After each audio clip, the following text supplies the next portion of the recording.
Some warnings are not meant to scare us, they are meant to protect us. Watch till the end to understand why, and please support this channel by liking and subscribing. The warning came long before the disaster. People had told her the same thing for years. Yemisi, you need to listen. This isn't wise, child. But she always laughed, always waved it off, always said, "Nothing will happen. You people like fear too much." Until the night she discovered that some clothes are not meant to stay outside after sunset. Some shadows are not supposed to touch what belongs to you. Some spirits borrow what they should never borrow, and when they return it, they don't return it the same. That night, Yemisi did not just break a rule. She opened a door her grandmother had been closing for years, a door the village elders feared. By the time Yemisi realized what she had done, by the time she understood the meaning of the whispers, the signs, the warnings, it was already too late. And the cloth she wore the next morning, it wasn't the one she left on the rope. It looked like hers. It smelled like hers. It fit like hers. But it wasn't hers anymore. Her life changed the moment she put it on. And the worst part? She didn't know she was wearing disaster. She didn't know something else had worn it before her. And she didn't know it was waiting inside the cloth for her. Please like, share and subscribe. Now, let's step into Yemisi's world. A world where a simple cloth on a rope became the beginning of something she never expected. Yemisi was the kind of girl who believed life had a later button. If something needed to be done in the morning, she would push it to afternoon. If afternoon didn't work, she moved it to evening. If evening failed, she would say, "I'll manage it tomorrow, Jar." Nobody in her entire compound understood her kind of laziness. Her mother would shout, "Yemisi, wash your uniform." Yemisi would reply without even looking up from her phone, "I will later." Neighbors would remind her, "Don't leave your clothes outside till night, oh." She would roll her eyes and say, "Nothing will happen." When her friends were scrubbing their school uniforms at 8 a.m., Yemisi was outside playing 10 to 10, laughing, shouting, sweating, while her clothes lay in a corner, untouched. Her mother would poke her head out of the window and snap, "Yemisi, can you not see other people washing? Must you always be the last?" But Yemisi would shout back happily, "Mummy, please, I'll wash later now." Later, later, later. It was always later. And because she washed late, she always spread her clothes late. Sometimes 6 p.m., sometimes 7 p.m., sometimes even 8 p.m. And every time, without fail, someone warned her. The compound aunties, her classmates, her older cousins, her mother, her father, her mother's friends. The warning always came with one specific line: "Just don't leave your clothes outside at night." Yemisi never understood the seriousness behind that warning. She thought it was one of those African superstitions adults used to scare children. When witches are passing, they wear clothes they see outside. When spirits return from meetings, they borrow cloths on ropes. When a cloth stays outside overnight, something unseen touches it. She always laughed. Always. To her, life was simple. Clothes were clothes. Nothing more. But the elders watching her, they always exchanged glances. There's a Yoruba saying, "The child who refuses to listen will learn through experience." And Yemisi? Well, experience was already waiting for her. During break time at her secondary school, Yemisi and her 3 closest friends gathered under the mango tree. Kemi and Tola were already discussing their Saturday chores. I washed all my clothes this morning before coming to school, Kemi said proudly. Tola nodded. Me too. I hate washing in the evening. The rope will be full. They turned to Yemisi. Yemisi, when did you wash? Wash what? She asked, biting her meat pie. Your uniform, Na. Oh, that one? Yemisi waved her hand carelessly. I'll wash it later. Tola gasped. Again? Kemi shook her head. You'll spread it late again. Won't your mum shout? Yemisi shrugged. She will shout, then later she will keep quiet. I beg leave me jare. Then Ada, the quiet friend, leaned forward and said softly, Yemisi, don't forget, don't leave your clothes outside at night. Yemisi rolled her eyes dramatically. Here we go again. You two, nothing will happen to any cloth outside. You people are too fearful. But Ada didn't laugh. She swallowed hard.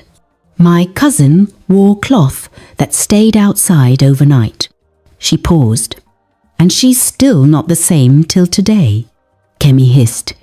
Please stop scaring us. But Ada just said, some things are real, even if we don't believe them. The girls kept quiet, except Yemisi, who burst into laughter, breaking the tension. You people like too much story. Please let me eat my meat pie in peace. But Kemi noticed something that day. Even though Yemisi laughed, when Ada mentioned her cousin, Yemisi's eyes had blinked too quickly. Just a little. Almost like something inside her didn't find it funny. Saturday morning. Every compound had its buckets outside. Children scrubbing uniforms, mothers washing wrappers, boys rinsing their white shirts roughly like they were fighting them. But Yemisi, still sleeping at 10:30 a.m. Her mother banged her door. Yemisi, are you still sleeping? Look outside, everybody has washed. Yemisi stretched lazily. Mummy, please, I'm tired. I'll do it later. Later? Always later. By 6 p.m. that evening, she finally began washing. Neighbors passing by whispered loudly, a child that washes this late will still spread it late. This girl doesn't listen at all. She better not forget those clothes outside this night. Yemisi heard everything. She didn't care. Or maybe she pretended not to care. One evening, as Yemisi was spreading her clothes, the elderly woman in the compound, Mama Ruth, stopped near her. Yemisi, she said quietly. Yes, Ma. Mama Ruth's eyes scanned the clothes on the rope. Do not leave these outside tonight. Not even one. Yemisi smiled teasingly. Nothing will happen, Ma. Mama Ruth didn't smile. Her voice dropped. My daughter once said the same thing. Yemisi paused. And what happened? She asked. Mama Ruth shook her head slowly. She never remained the same after that night. The woman walked away without explanation. Yemisi stood still for a moment. The evening breeze touched the wet shirts on the rope. A shiver ran through her arm, but she brushed it off quickly. It's just stories, she whispered. But something inside her chest felt uncomfortable. By now, even the compound children knew Yemisi as the girl who washes late. One afternoon she returned from school and went straight to gist with her friends in the compound nearby instead of washing like others. They played, they danced, they teased boys passing by. Hours passed. Her mother appeared by the gate and shouted, Yemisi, look at the time. Go and wash your clothes. Yes, Mummy, I'm coming. She never came. By the time she remembered, the sun was already dropping. She rushed to her bucket, fetched water, and began scrubbing hurriedly. Her neighbor, Auntie Bisi, walked by and sighed. Yemisi, this girl, must you always be the last?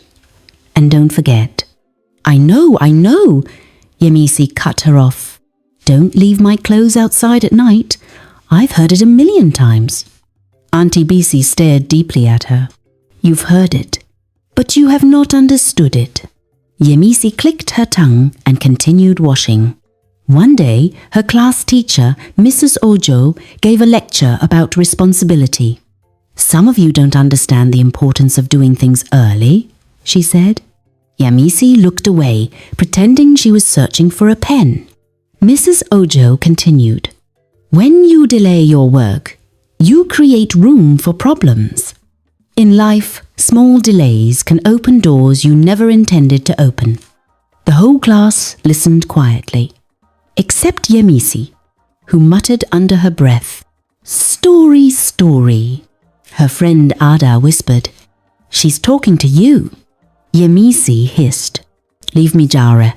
One night, after washing late again, Yemisi went inside to watch TikTok videos. She laughed loudly, scrolling endlessly.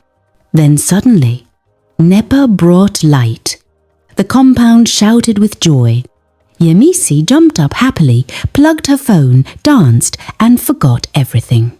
Suddenly her mother screamed from outside. Yemisi, your clothes. Rain is coming. Yemisi gasped and ran outside. Her clothes were already half wet. Her mother shook her head. One day you will forget those clothes and God help you that day. Yemisi, panting, said, Mummy, I beg leave this thing. You people take these things too seriously. Her mother looked at her, long and hard. You think we are talking for fun? Okay, keep living like this. Yemisi's behavior didn't change. As December approached, Yemisi's mother grew frustrated. You're going to spend Christmas with your grandmother, she announced. Village life was stress, in her opinion. Her mother added, and when you get there, if Mama Aduke tells you something, follow it, because that woman sees things. Yemisi waved her hand dismissively. I'm not a baby. Her mother grew quiet, very quiet, and in that silence, the air carried a warning Yemisi didn't understand. Not yet. Yemisi stood in the middle of her small, bright-coloured room, hands on her waist, lips pushed forward in annoyance. Her mother's voice echoed from the parlour. Yemisi, pack your bag neatly. Don't carry all those rags you refused to wash since Monday. Yemisi rolled her eyes dramatically. Under her breath, she muttered, Is it not just village I'm going to? Who even cares how many clothes I carry? She grabbed a heap of clothes from the chair, most of them wrinkled, some still damp from the night before, because she again brought them in late and threw them into her little travelling box. Her best friend from down the street, Tola, barged into the room without knocking. Baby girl, Tola shouted, snapping her fingers. Yemisi of Lagos is going to the village. Omo, you must gist me when you come back. Yemisi laughed, shaking her head. I'm only going because Mummy said there's no one to stay with Grandma this Christmas. I'd rather be here flexing with you people.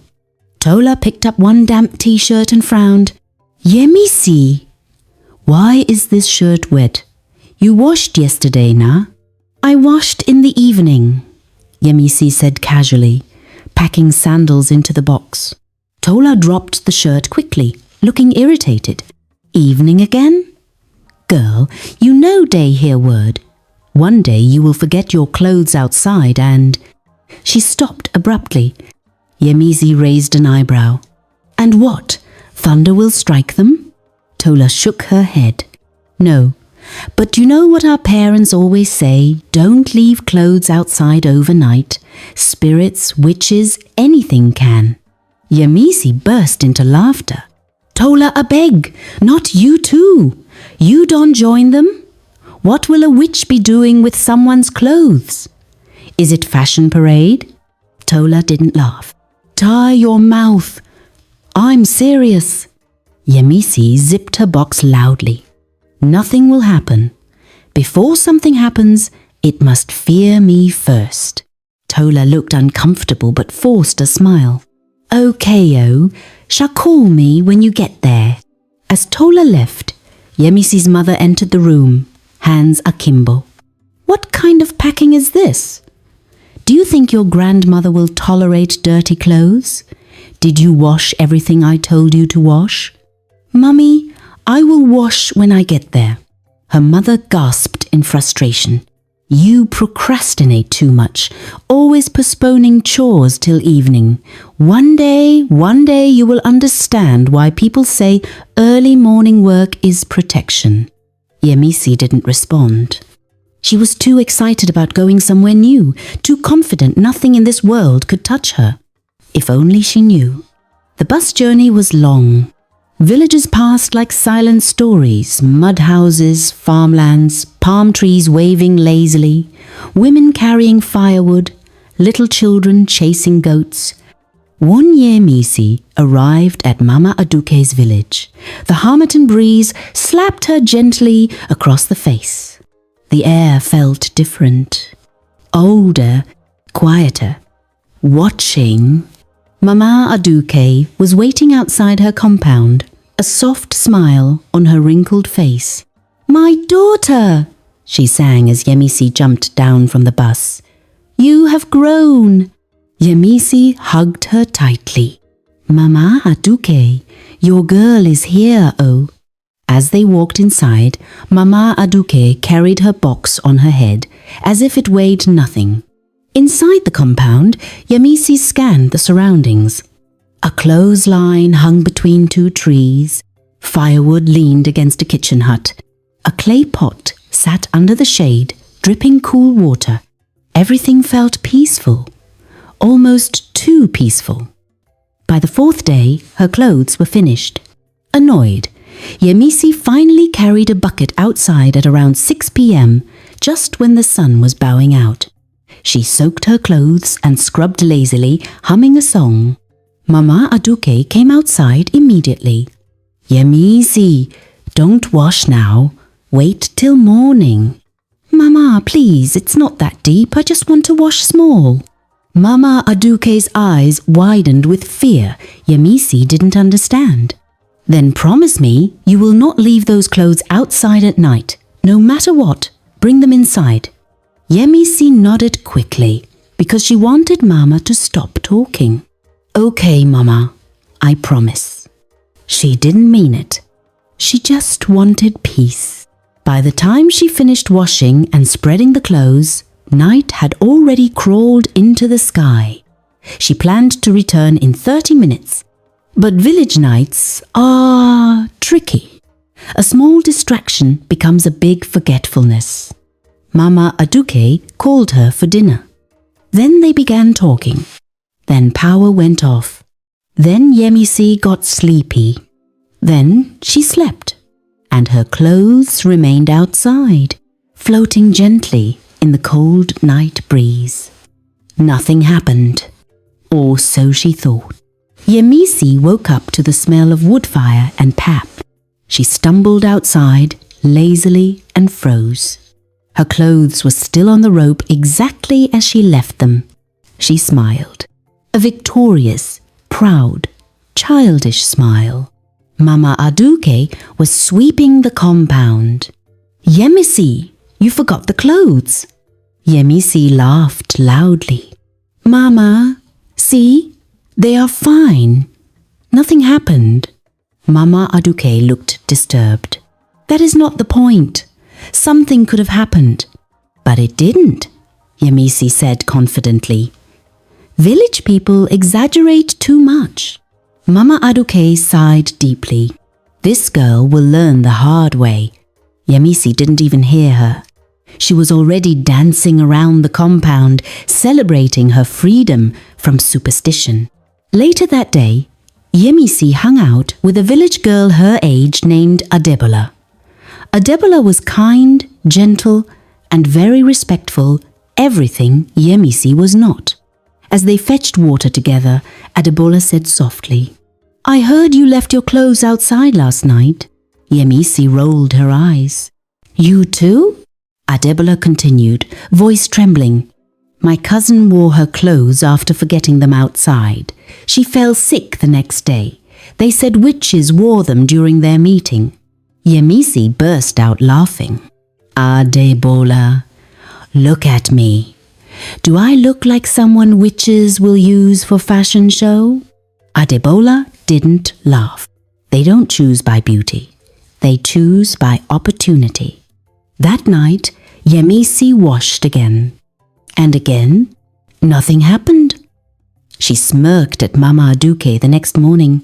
Mama, this place is peaceful. Nothing happens here. I think people just like to scare small children. Mama Aduke stared at her for so long that Yemisi felt uncomfortable. Yemisi, Mama said slowly, you are the type of child that touches fire to confirm if it burns. Yemisi shrugged playfully. Maybe the fire won't burn me. But the fire was watching, waiting for the third night, the night everything would change. On the night of the third washing, Yemisi spread her clothes again, bright dresses, t-shirts, one special yellow top she loved so much. She spread them carelessly. She hummed to herself. She ignored Mama's warnings. Again, but this time, as she walked back into the house, a cold wind brushed the back of her neck. A strange owl hooted twice, and something moved on the path to the forest. A shadow, thin, bending, gliding. Watching her clothes, Yemisi didn't see it, but the night did. Later, when she fell asleep, deep and peaceful, something else woke up.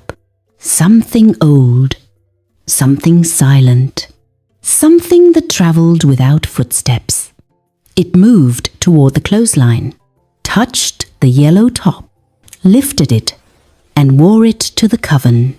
When it returned before dawn, it dropped the top back on the rope, exactly where Yemisi left it. Perfectly innocent, perfectly deadly. The next morning, Yemisi happily packed her clothes into a bucket. She held the yellow top against her cheek. My favorite, she whispered. The sun had climbed high above Mama Aduke's compound, spreading a soft golden brightness across the yard. The chickens scratched lazily around the mango tree. Somewhere near the back of the house, a goat bleated like it was complaining about the heat. Inside the room, Yemisi finished oiling her legs, humming faintly as she admired herself in the mirror. Mama Aduke kept near the window.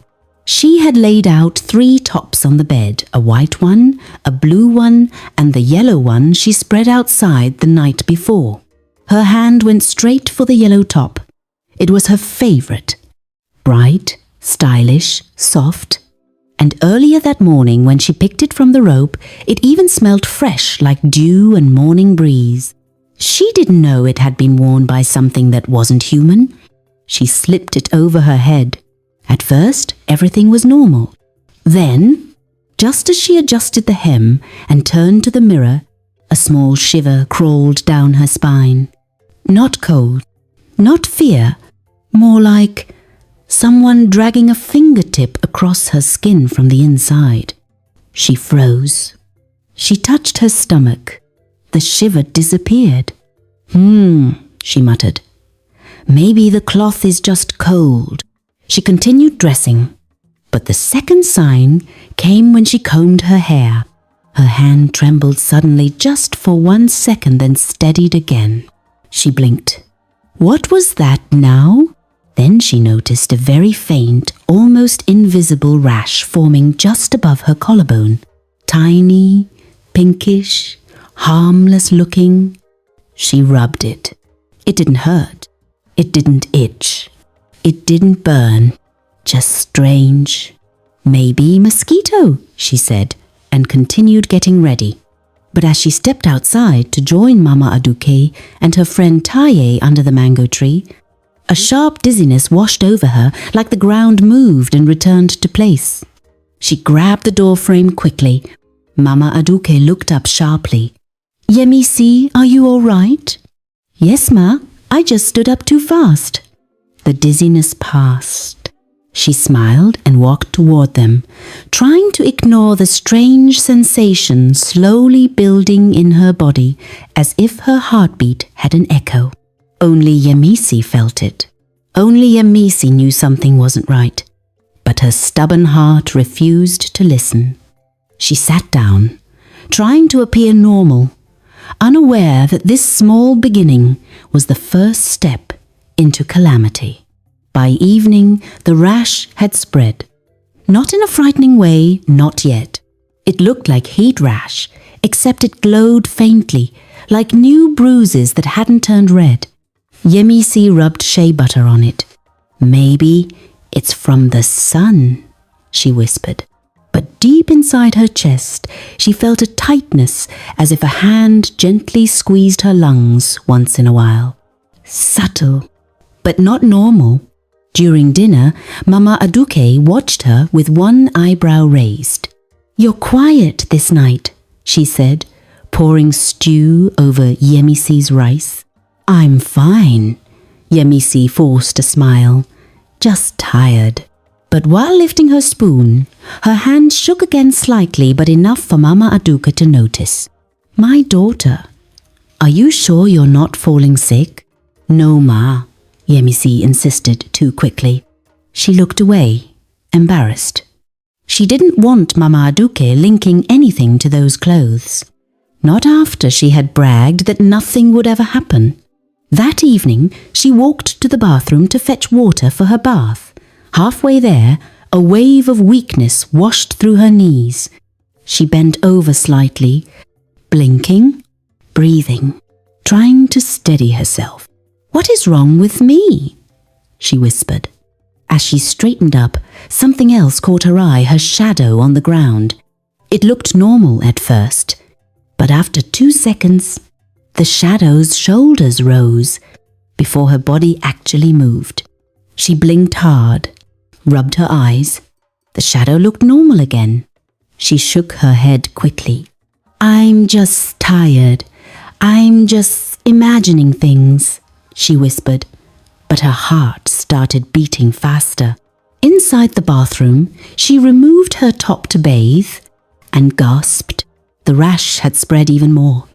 Not only that, her skin looked darker around her neck and arms, not sunburned, but like she hadn't slept for days. She touched her reflection in the mirror. Something felt off. Her eyes looked slightly, just slightly dimmer, like a small part of her energy had been drained. She dressed quickly, too afraid to think deep. She passed Mama Aduke on her way to her room. "My daughter," the old woman said slowly, staring into her face. "You look different." "I'm fine, Mama," Yemisi said too quickly, too sharply. She rushed into the room before more questions could come. But that night, when she tried to sleep, her dreams were not normal. She found herself standing outside in the compound under the moonlight. Her yellow top was hanging on the rope, but it wasn't still. It was moving, slowly, like someone invisible was stretching inside it. The top turned toward her, as if a body she couldn't see was wearing it. Then it raised a hand that wasn't there. Yemisi screamed and woke up, sweating, her heart pounding violently. She sat up in bed, clutching her chest. No sound, no movement, just her rapid breathing. But as she wiped her face, her left arm trembled again. Longer this time. Something was deeply wrong, and by morning, everyone could see it clearly. The rash had darkened. Her eyes were sunken. Her lips looked unusually dry. But the worst part? Her left hand kept twitching uncontrollably every few minutes, a twist of the fingers she couldn't stop. She hid it under her wrapper. Tay came to visit and gasped the moment she saw her. "Yemisi, what happened to your face?" Yemisi forced a laugh. "Maybe I ate something." Tay stepped closer.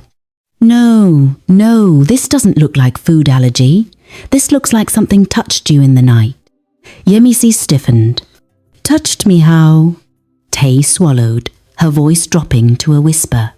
My grandma said witches sometimes leave a mark on someone if they use their clothes. Yemisi's throat tightened. She turned away angrily.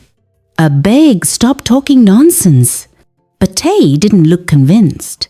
Did you leave your clothes outside overnight? She asked quietly. Silence. Yemisi's eyes darted to the yellow top. Tay noticed.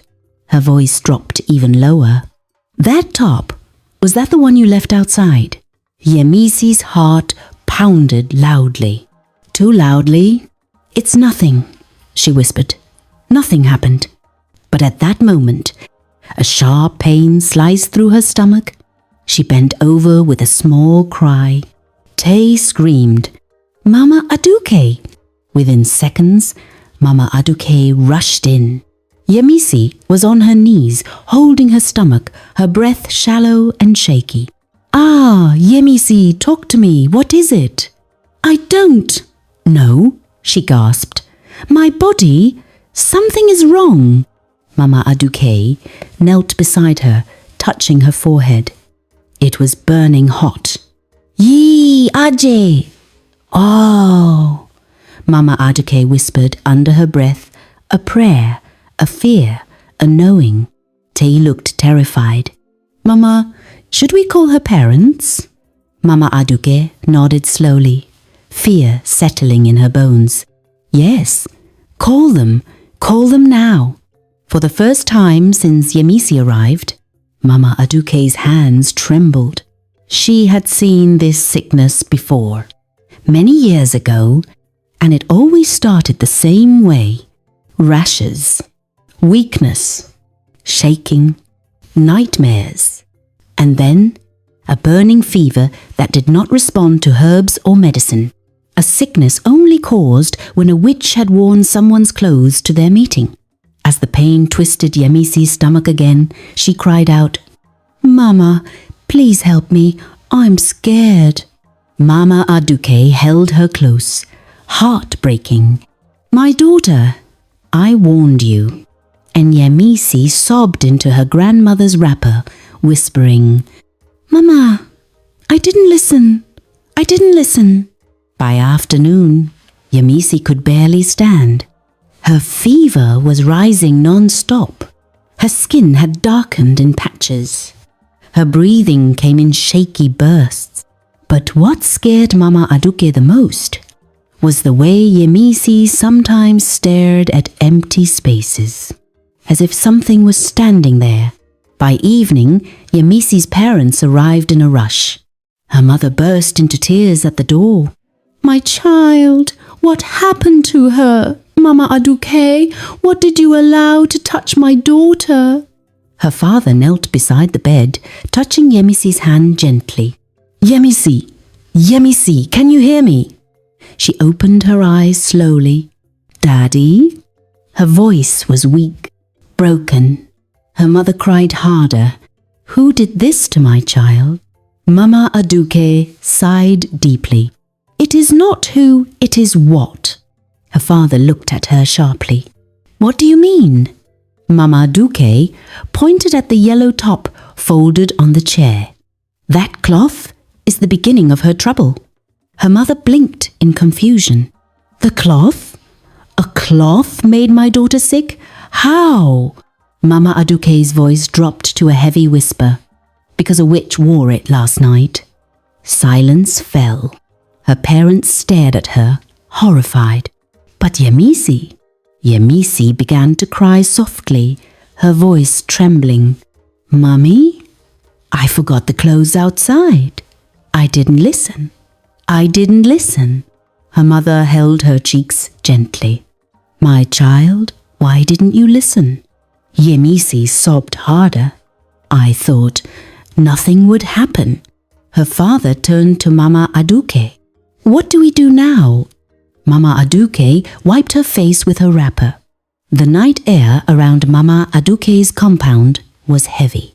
Yemisi lay on the mat inside the room, her body burning, eyes rolling slowly, lips dry and cracked. The yellow top she had worn earlier lay folded beside her, untouched now, feared. Women gathered outside in small groups, whispering. Some shook their heads. Some crossed themselves. Some stared at the ground like they already knew the truth. A young man spoke first. We should take her to the hospital now, before it gets worse. Mama Aduke nodded weakly, already reaching for her wrapper again.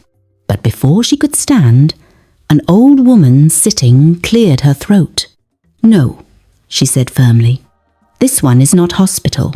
Silence followed her words. Everyone turned. This sickness, the woman continued slowly, is not blood pressure. It is not infection. It is not malaria. Hospitals cannot treat what entered her through disobedience. Mama Aduke's hands began to tremble. Another woman joined in. I was there that night. I warned her myself. Something followed her clothes. A low murmur spread. Someone whispered, "It is the clothes." Another voice said, "Witches." Mama Aduke covered her mouth. Then a name was mentioned. Send for Iyamurunke, the herbalist. The woman who knew how to speak to the night. Iyamurunke arrived quietly. She was not loud. She did not rush. She carried no fear in her eyes. She entered the room where Yemisi lay and stood still for a long moment. Then she bent slowly and touched Yemisi's forehead. Her face changed instantly. She wore it, she said. Mama Aduke fell to her knees. The yellow top, Iyamurunke, continued. It was worn before her. A cold shiver passed through the room. Who wore it? Someone asked, barely above a whisper. Iyamurunke straightened. One who walks at night. One who borrowed what was not given. Mama Aduke cried openly now. She is just stubborn, she sobbed. She did not know. Iyamurunke sighed deeply. Stubbornness does not protect from consequences, she said gently. But mercy can still be begged. Everyone leaned forward. What must we do? Mama Aduke asked desperately. Iyamurunke looked toward the dark road outside the compound. At midnight, she said, we go to the junction. The moon was thin that night, not bright, not comforting. Mama Aduke walked barefoot beside Iyamurunke, carrying a small calabash wrapped in white cloth. Inside it were items prepared quietly, not for fear, but for peace. No drums, no shouting, no crowd, just two women and the night. When they reached the junction, the wind shifted. Iyamurunke placed the calabash on the ground and knelt. She did not command. She did not threaten. She pleaded. Owners of the night, she said calmly, we did not come to fight. We came to beg. The wind circled them. Mama Aduke collapsed to the ground, crying. My daughter is foolish, she said through tears. But she is not wicked. Please, forgive her ignorance. The night grew colder. Then, a presence. Not screaming, not monstrous. Just there. A shadow stood a short distance away, wearing something familiar. The yellow top. Mama Aduke gasped. The witch spoke not angrily, but tired. She laughed at the warnings, the voice said. She wore what I wore. Iyamurunke bowed her head. She has learned, she said quietly. She is paying already. Mama Aduke crawled forward. Please, she begged. Take the lesson. Leave the child. Silence followed. Then the shadow stepped back. I return what I borrowed, the voice said. Let her wake. Let her heal. But let her never forget. The wind blew once, hard, and everything was gone. At that same moment, back at the compound, Yemisi gasped. Her eyes flew open. She screamed once sharp and short, then collapsed back onto the mat, breathing heavily. The burning reduced. The twisting eased. Her body went still. By the time Mama Aduke and Iya Moronke returned, Yemisi was sitting up weakly, confused. "Grandma," she whispered. "What happened?" Mama Aduke pulled her into her arms and cried like she was holding her for the first time. Healing did not happen in one night, but life returned. Day by day, Yemisi's strength came back. The boils dried, the dizziness faded, her eyes cleared, and something else changed. Her heart. When Yemisi returned to Lagos after the holidays, people noticed immediately. She woke early. She washed early. She packed early. No more excuses. No more laughter when warned. No more washing clothes at night. When her mother reminded her, she listened. When neighbors advised her, she nodded. When friends tried to mock village beliefs, she stayed silent. The yellow top? She never wore it again. She folded it carefully, wrapped it, and kept it away not in fear, but in memory. The memory of consequences. Yemisi changed slowly but surely. She became responsible. She respected time. She respected instructions. She respected warnings. And most importantly, she respected herself. She understood now that not everything elders say is superstition. Some are survival instructions. Moral of the story. This story is not about clothes alone. It is about disobedience disguised as confidence. Not every warning is meant to scare you. Some are meant to protect you. What you ignore today may return tomorrow with teeth. Respect timing. Respect wisdom. Respect boundaries. And never assume that nothing happened last time means nothing will ever happen. If this story touched you, if it reminded you of warnings you once laughed at, or lessons you learned too late, share this story. Someone else may need it. Don't forget to like, comment, and subscribe to Pay Aruba Tales for more deep, meaningful African stories that don't just entertain, but teach. Until the next story, be wise, be humble, and listen, especially when someone older than you is warning you quietly.